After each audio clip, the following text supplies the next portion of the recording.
a été reconnu coupable par la Cour pénale internationale de crimes de guerre et de crimes contre l'humanité. C'est toujours un sentiment de soulagement de ces paisibles populations qui ont vécu ce moment triste de leur vie, qui a fait à ce qu'aujourd'hui les gens sont encore victimes. À Bamako, les associations de la société civile et les leaders de la société malienne ont suivi attentivement ce procès qui se tenait à La Haye aux Pays-Bas. Les associations de femmes, dont la plupart ont été victimes de cet homme, se disent rassurées, même si la peine n'a pas encore été prononcée. Pour Aïdara Djeneba, responsable d'une organisation de femmes, il est important que l'accusé soit condamné. Je dis qu'au moins on voit qu'il y a un procès, qu'il y a quelqu'un qui est là, il a été coupable, mais ce que j'ai mis c'est sur l'impunité. Il faut que la punition passe, parce que tout ce qu'on a fait là, vraiment c'est inhumain. Sous les ordres d'Alassane Abdelaziz, de nombreuses personnes ont été soumises à la torture, au mariage forcé, au viol et aux punitions sur la place publique. Les juges vont demander des contributions, que ce soit de la part des représentants légaux des victimes, du bureau du procureur et de la défense, de toutes les parties.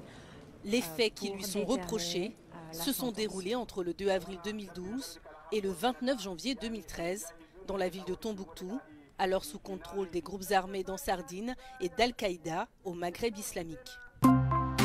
Le signal officiel du lancement de la révision du fichier électoral a été donné dans les mairies d'arrondissement du Gabon.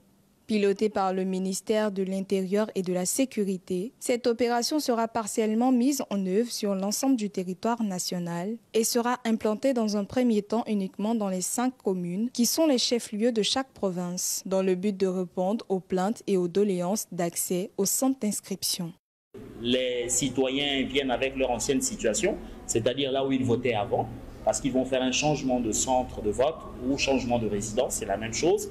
Et elle devra inscrire sa nouvelle situation également.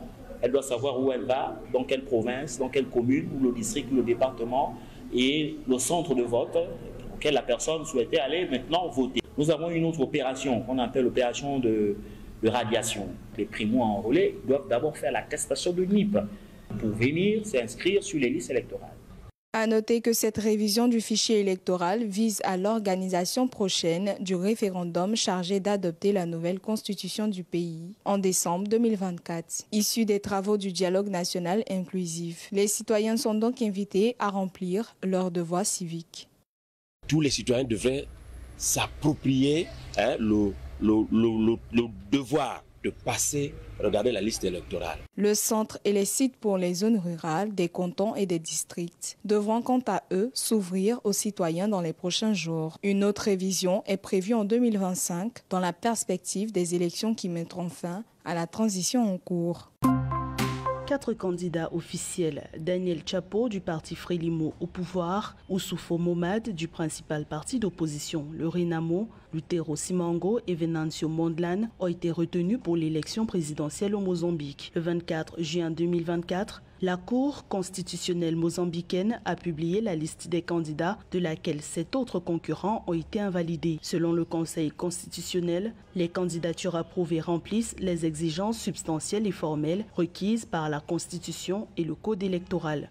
Pour ces élections mozambicaines, le rapport de force n'est pas forcément entre les 2 premiers candidats, Daniel Chapo et Oussoufo Momade, mais plutôt entre les 2 principaux partis, la Renamo et la Frélimo, qui se sont toujours affrontés depuis les indépendances avec leurs appareils respectifs. Les 2 autres candidats feront de la figuration.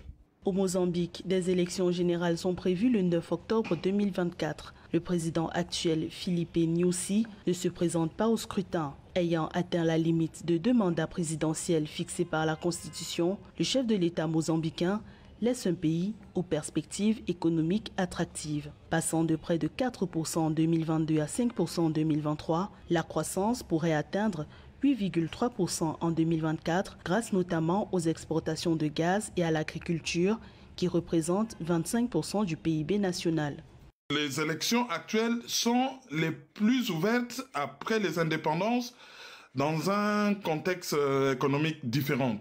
Alors, le président Nyusi a évolué dans un contexte où la guerre civile est terminée, mais avec une certaine instabilité provoquée par le terrorisme, ou si vous voulez les djihadistes, dans la région de Delgado, au nord, avec des ressources financières énormes qui lui ont permis de faire la politique de ses moyens. Le Mozambique a célébré le 49e anniversaire de son indépendance. Dans son allocution, le chef de l'État a salué l'essor du pays depuis 1992, année de fin de la guerre civile qui a opposé le Frélimo au Renamo. Cependant, le terrorisme dans la région du Cabo Delgado, qui a causé plus de 700 000 déplacés internes depuis 2017, reste un défi pour le Mozambique.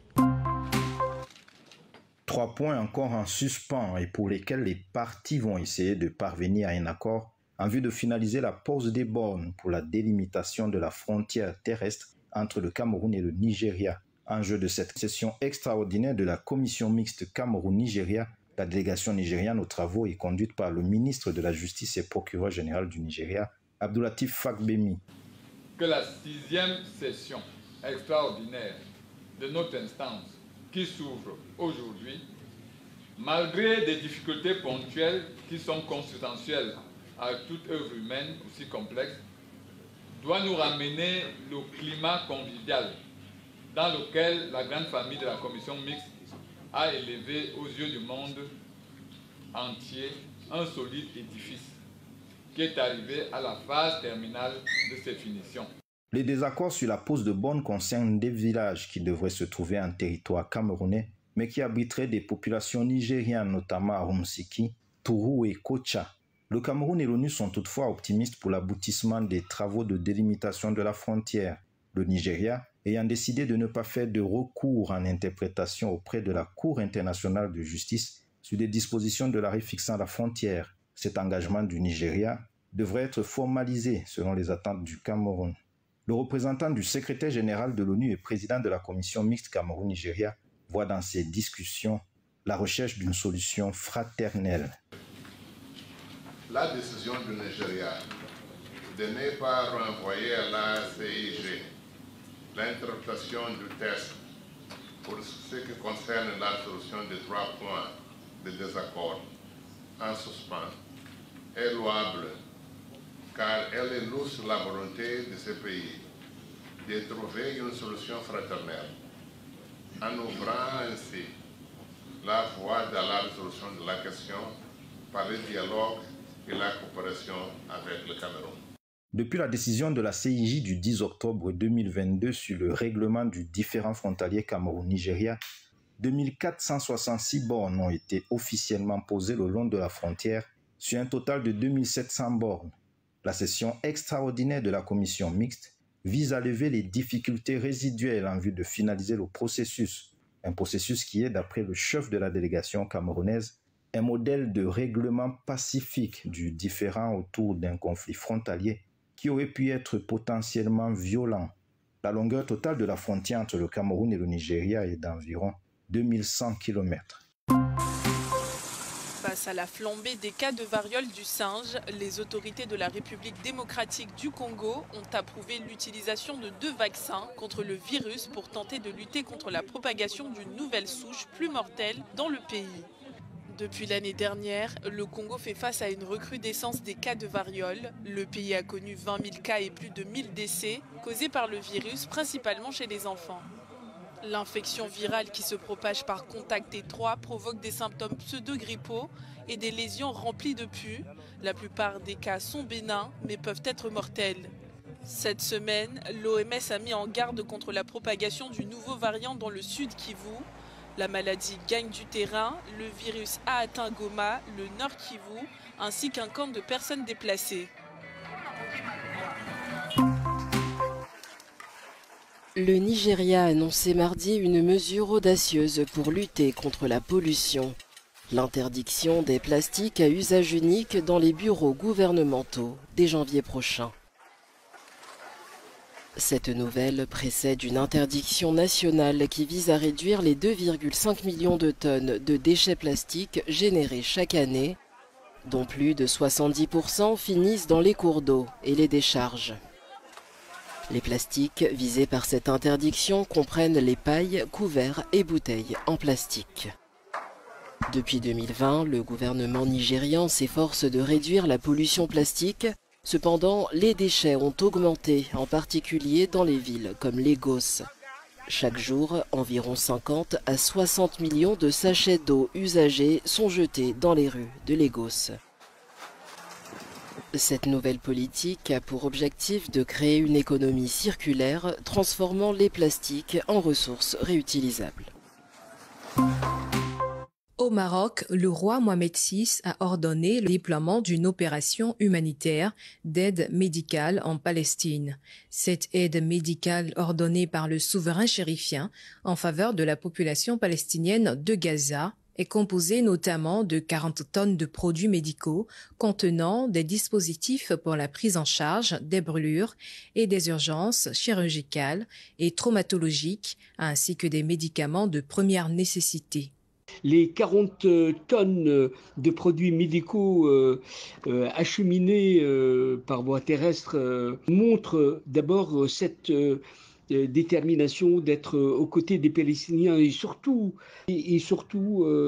aussi de montrer un geste humanitaire important dans des circonstances dramatiques liées à la situation dans les territoires et surtout à Gaza. Selon les autorités marocaines, ces produits médicaux, concernant aussi bien les adultes que les enfants en bas âge, seront acheminés par voie terrestre. À noter que le pays d'Afrique du Nord avait acheminé au mois du Ramadan dernier l'envoi d'aide humanitaire aux habitants de la bande de Gaza et de la ville de Jérusalem. De par la responsabilité et surtout la présidence du roi Mohamed VI du comité El-Quds, ça lui donne une prééminence en termes de symbolique sur la question du Moyen-Orient, notamment la question de Jérusalem, des Palestiniens et du conflit dans la région. À noter que ces opérations humanitaires de grande envergure du Maroc au profit des populations de la Palestine viennent confirmer l'engagement et la sollicitude constante du roi Mohamed VI, président du comité Al-Quds, en faveur de la cause palestinienne.